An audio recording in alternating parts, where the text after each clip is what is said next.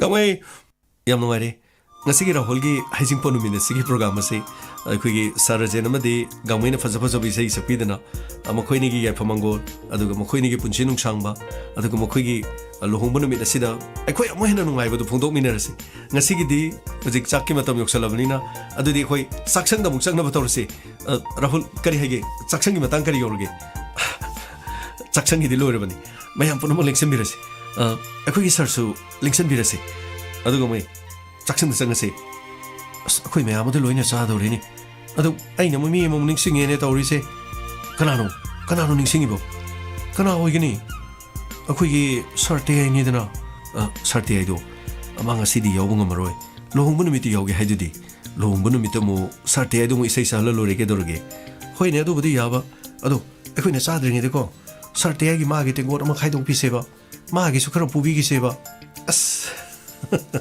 ꯀꯔꯤꯝꯇ ꯋꯥꯔꯨꯅꯨꯁꯦ ꯑꯩꯅ ꯉꯁꯥꯏꯅ ꯈꯥꯏꯗꯣꯛꯄꯅꯤ ꯁꯔ ꯇꯦꯌꯥꯏꯒꯤ ꯃꯥꯒꯤ ꯏꯟꯁꯥꯡ ꯄꯨꯅꯅꯕ ꯁꯦꯝ ꯁꯥꯕ ꯂꯣꯏꯔꯕꯅꯤ ꯂꯥꯛꯑꯣ ꯆꯪꯁꯤꯜꯂꯣ ꯑꯩꯈꯣꯏ ꯃꯌꯥꯝ ꯆꯥꯛꯁꯪꯗ ꯆꯪꯉꯁꯤ ꯂꯥꯛꯑꯣ ꯃꯌꯥꯝ ꯆꯥꯃꯤꯟꯅꯔꯨꯔꯁꯤꯀꯣ ꯑꯗꯨꯗꯤ ꯂꯥꯛꯑꯣ ꯆꯠꯁꯤꯜꯂꯣ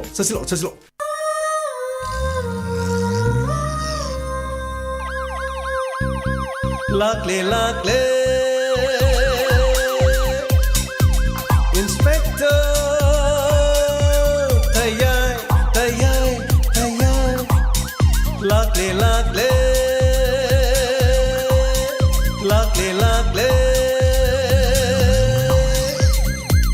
Inspector Tayai Uthanaba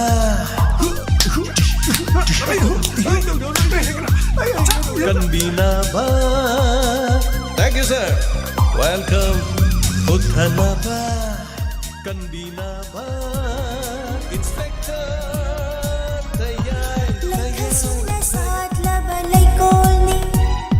Kanglup kaya di itin fangni Kena balai traba Hakchangi thawai ni Diamond FM Radio Oh, Diamond FM Radio 91.2 Diamond Radio Channel ꯂꯧꯃꯤ ꯈꯨꯗꯤꯡꯃꯛꯀꯤ ꯃꯪꯂꯥꯟꯅꯤ ꯃꯗꯨꯗꯤ ꯃꯈꯣꯏꯒꯤ ꯄꯣꯠꯊꯣꯛ ꯍꯦꯟꯅ ꯄꯨꯊꯣꯛꯄ ꯑꯗꯨꯕꯨ ꯃꯈꯣꯏꯒꯤ ꯊꯋꯥꯏ ꯑꯣꯏꯖꯔꯤꯕ ꯐꯧꯗ ꯇꯤꯟ ꯇꯥꯕ ꯍꯥꯏꯕꯁꯤ ꯂꯧꯃꯤꯁꯤꯡꯒꯤ ꯈ꯭ꯋꯥꯏꯗꯒꯤ ꯑꯋꯥꯕ ꯑꯃꯅꯤ ꯑꯗꯨ ꯑꯣꯏꯔꯕꯗꯤ ꯈꯨꯗꯣꯡꯊꯤꯕ ꯑꯁꯤꯗꯒꯤ ꯀꯔꯝꯅ ꯀꯣꯛꯀꯅꯤ ꯃꯈꯣꯏꯒꯤ ꯃꯪꯂꯥꯟ ꯀꯔꯝꯅ ꯃꯪꯐꯥꯎꯅꯒꯅꯤ ꯂꯧꯃꯤꯁꯤꯡꯅ ꯍꯧꯖꯤꯛꯇꯤ ꯀꯤꯅꯤꯡꯉꯥꯏ ꯑꯣꯏꯗ꯭ꯔꯦ ꯄꯨꯝꯅꯃꯛ ꯑꯁꯤꯗꯒꯤ ꯂꯧꯃꯤꯁꯤꯡꯒꯤꯗꯃꯛ ꯈ꯭ꯋꯥꯏꯗꯒꯤ ꯐꯔꯕ ꯑꯋꯥꯕꯁꯤꯡ ꯑꯁꯤꯕꯨ ꯀꯣꯛꯍꯟꯕ ꯉꯝꯕ ꯂꯥꯛꯂꯤ ꯚꯔꯣꯁ ꯁꯤꯖꯤꯟꯅꯕꯅ ꯑꯗꯣꯝꯒꯤ ꯐꯧ ꯄꯥꯝꯕꯤꯁꯤꯡꯗ ꯃꯥꯡ ꯇꯥꯛꯍꯜꯂꯤꯕ ꯇꯤꯟ ꯄꯨꯝꯅꯃꯛꯄꯨ ꯉꯥꯛꯊꯣꯛꯍꯟꯕ ꯉꯝꯃꯤ ꯚꯔꯣꯁ ꯁꯤꯖꯤꯟꯅꯕꯅ ꯄꯥꯝꯕꯤꯒꯤ ꯈ꯭ꯋꯥꯏꯗꯒꯤ ꯑꯐꯕ ꯍꯥꯏꯕꯗꯨ ꯑꯣꯏꯍꯜꯂꯤ ꯃꯁꯤꯅ ꯂꯧꯃꯤꯁꯤꯡꯒꯤ ꯃꯪꯂꯥꯟ ꯀꯌꯥꯕꯨ ꯃꯪꯐꯥꯎꯅꯅꯕ ꯍꯣꯠꯅꯕꯗ ꯚꯔꯣꯁꯅ ꯃꯇꯦꯡ ꯄꯥꯡꯂꯤ ꯂꯧꯃꯤꯁꯤꯡꯒꯤ ꯊꯥꯖꯕꯅꯤ ꯑꯗꯥꯃꯥꯒꯤ ꯚꯔꯣꯁ ꯁꯤꯖꯤꯟꯅꯕꯤꯌꯨ ꯂꯧꯃꯤꯒꯤ ꯊꯋꯥꯏ ꯑꯣꯏꯔꯕ ꯑꯗꯥꯃꯥꯒꯤ ꯚꯔꯣꯁ ꯁꯤꯖꯤꯟꯅꯕꯅ ꯆꯥꯊꯣꯛ ꯍꯦꯜꯍꯜꯂꯤ ꯚꯔꯣꯁ ꯁꯤꯖꯤꯟꯅꯕꯅ ꯄꯥꯝꯕꯤꯒꯤ ꯃꯔꯦꯛ ꯃꯍꯥꯎ ꯊꯣꯛꯄ ꯍꯦꯜꯂꯤ ꯚꯔꯣꯁ ꯁꯤꯖꯤꯟꯅꯕꯅ ꯈꯨꯗꯣꯡꯊꯤꯕ ꯄꯨꯝꯅꯃꯛꯇꯒꯤ ꯉꯥꯛꯊꯣꯛꯍꯟꯕ ꯉꯝꯃꯤ ꯂꯧꯃꯤꯁꯤꯡꯒꯤ ꯊꯋꯥꯏꯅꯤ ꯚꯔꯣꯁ ꯑꯗꯥꯃꯥꯒꯤ ꯚꯔꯣꯁ ꯆꯥꯊꯣꯛ ꯍꯦꯟꯅ ꯂꯩꯍꯟꯕꯤꯌꯨ ꯄꯣꯠꯊꯣꯛ ꯍꯦꯟꯅ ꯄꯨꯊꯣꯛꯄꯗ ꯃꯇꯦꯡ ꯄꯥꯡꯂꯤꯕ ꯚꯔꯣꯁ ꯁꯤꯖꯤꯟꯅꯕꯤꯌꯨ ꯃꯁꯤꯗꯒꯤ ꯍꯦꯟꯅ ꯐꯕ ꯑꯇꯩ ꯑꯃ ꯂꯩꯇ꯭ꯔꯤ ꯑꯗꯥꯃꯥꯒꯤ ꯚꯔꯣꯁ ꯐꯪꯐꯝꯁꯤꯡꯗꯤ SC Enterprises ꯁꯉꯥꯛꯐꯝ ꯑꯃꯗꯤ ꯑꯗꯣꯝꯒꯤ ꯃꯅꯥꯛ ꯅꯛꯄ ꯇꯤꯜꯍꯥꯠ ꯍꯤꯗꯥꯛ ꯌꯣꯟꯐꯝ ꯗꯨꯀꯥꯟꯁꯤꯡ Sijanabiyu Akila Anu Product Limited ki Akila Matam Sigit Junaraba Faudasu Sokhandaba Laupamdasu Akaiba Amata Thokhandaba Napi Kudingmak Sihan Mangamba Napi Hidagni Akila Sijanabagi Kanabasingdi Laupam Dahoba Napi Chenkro Ising Kundol Ising Haikro Kautum Hoop Hagu Paumanbi Urichak Amadi Kaglana Chingba Makal Kudingmak Napibu Hatpangami Akila Sijanarabadi Napi Pengbagi Mathautade Aringba amadi pampel laupam singdasu sijanaba yai laipak laihau manghandana phokthoksu helhalli amadi chathoksu leihalli masitasu natana Akila sijanabana laupamdasu kanaba pi Anu Product Limited ki Akila Low acre amada subnatangi 100 ml khaktama sijanabigadabani low linkraba matung numit 15 dagi kapigadabani amadi pampel oiragana numit 15 dagina kunmathoi phawbagi manungda kapigadabani Sijanabiyu Akila Akila Napi Khudingmakpu Hatpa Ngamlaba Akila Akupa Marolgidamak Thaujal Agro Manipur Sagolban Maino Leirak Imphal West ka Tanabiyu Fangfam Thaujal Agro Manipur Sagolban Maino Leirak Amadi Adumadumgi Manang Nakpada Leiriba Tilhat Hidak Iyon from Dukan Singh Fangbiragani Exotica ahanba oina lakpa lawki capsule tet granule formulation technology Willowwood Crop Science Private Limited Hong Kong the base oiba company amana saba hidak makal amani hariba Exotica hidak asi hidak makal ani haibadi cartep hydrochloride 4% Priponyl 0.5% CG ani puna mixer form da double protection oinaba lawfam gi saba hidak amani Exotica na lawfam da Matam koina tindagi ngak thokpa ngami Exotica na mana kakpi mana chikpa mana konshinbi mara pumbi usingsa manbi mare waikup manbi amadi lawmi na mi painariba tin mayam dagi ngak thokpa ngami season abiu Exotica adugumlaba original patent right fanglaba product amani lawmi gidama hidakasigi fangphamna adongi khwaidigi manak nakpa tilhak hidak yotpam sing Sijanabiyu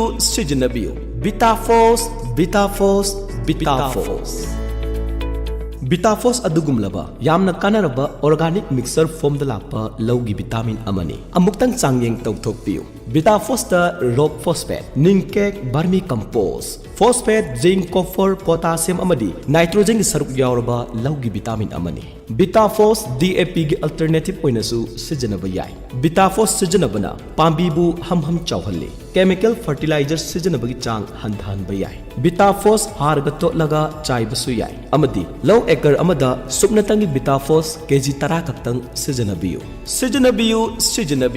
Bitafos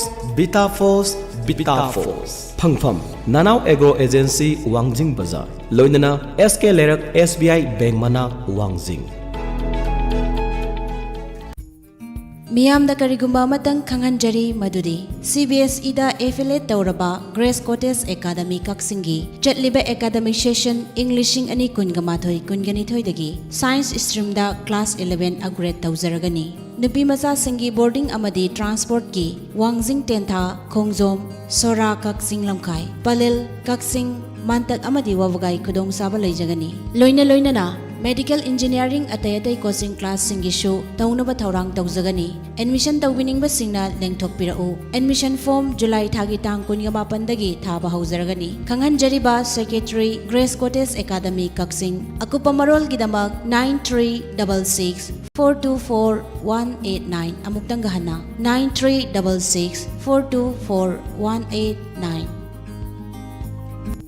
Nungairaba Pauzel The Fancier Higher Secondary School Thaubalgi campus da medical amadi engineering tambagi special classing hadaki chaliba session sidagi mahiroi singi mafam da khudong chaba si phanghallagani school asi education department government of Manipur nasu second best science higher secondary school gi mingtol su pibirakraba school ni High special classing asi I30 group na blended teaching learning tawbiduna sungsoi shoidana NEET JEE amadi IIT exam sing asi fawbu ngamdana bagi damak takpi tambigadawri Class 11 12 tamliba amadi 12 loiraba mahiroi singna atopa athaba mapum singda chatuna matam manghan bagi mahut matam manghandana sel tingdana High exam sing asibu sungsoi shoidana phahon bangamdana bagi damak national level subject expert faculties kayana takpi tambigadawriba special class ni Khodong chaba si Fancier School dagi soidana lawbiyu thamjaribu khodong chaba singdi Scholarship ta 100%, 75%, 50% amadi 25% da meritorious students singi damak laigani.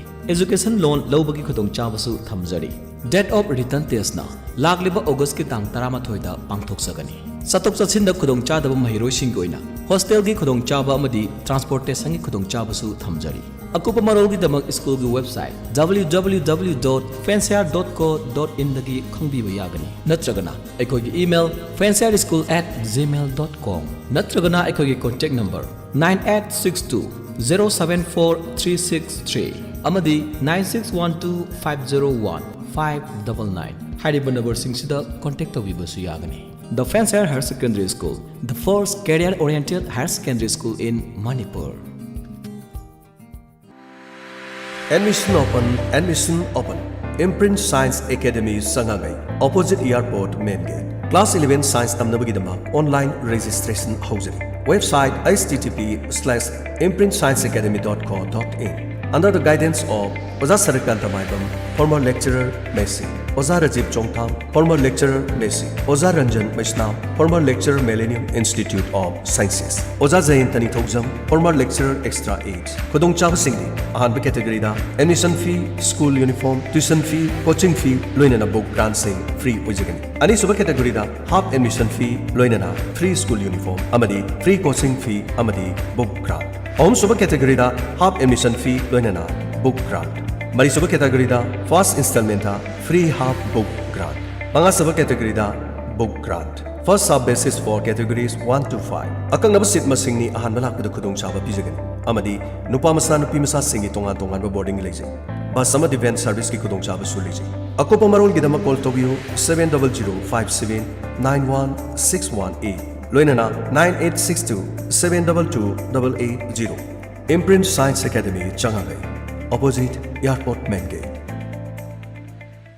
The Private Schools Development Council, Thawal District, Manipur na khanghanjaba. Lising ani kun mathoi kunithoi session gi class